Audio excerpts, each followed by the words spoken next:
Miyembro umano ng malaking sindikato ang 3 Koreano at 3 Pilipinong inaresto sa operasyon kontra droga sa Makati City kagabi. May live report si Marisol Abduraman. Marisol? Sa nasa kustudiya na nga ng QCPD ang 3 Korean at 3 Pilipino na nahuli sa operasyon kagabi. Kabilang ang mga naaresto sa mas malaking grupo o sindikato na nag-ooperate sa bansa ayon kay NCRPO Regional Director Oscar Albayalde. Pero duda ang mga otoridad Susan na galing sa Cambodia ang shabu na ine-export sa bansang Amerika at South Korea gaya ng naunang sinabi sa kanila ng mga nahuli. Paniwala ng QCPD dito lang sa bansa galing ang mga shabu dahil may mga laboratory naman daw talaga rito. Ang shabu ay nabibenta sa labas, particular nga sa South Korea, ng 600,000 pesos kada 100 grams. Ang isang gramo ay 6,000 pesos lamang kung dito sa naibibenta Susan. Pero ang presyo nito dito sa atin ay nasa 1,200 pesos hanggang 1,500 pesos lamang kada gramo. Kaya kung tutuusin, napakalaki daw talaga ng kanilang kinikita.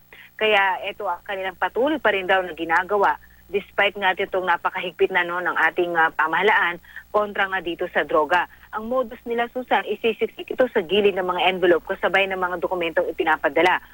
Bawat envelope ay kaya magsiksik ng 60 na gramo ng shabu. Matagal na raw na nag-ooperate ang grupo kaya hindi raw inaalis ang posibilidad na may mga kasabot ito ng mga militar o mga pulis dahil ganito raw sila katapang at ganito raw kakabog kumbaga ang kanilang ginagawang operasyon.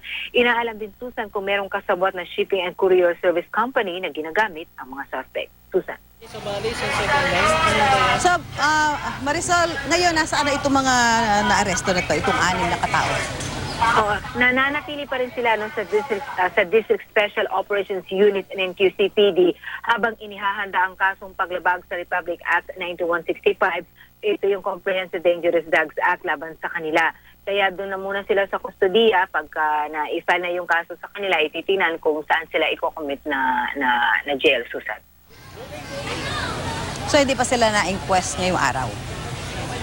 Oo. Alam kasi natin may mga inihahanda pang dokumento dahil kaninang madaling araw lamang sila nahuli at yun nga ipirenisenta sila kanya kay NCRPO Regional Director at hopefully by this time siguro na i-file na yung kaso, pero the latest that we had kanina, Susan, ay inihahanda pa lamang yung pag-file ng kaso laban sa kanila. Maraming salamat, Marisol Abduraman.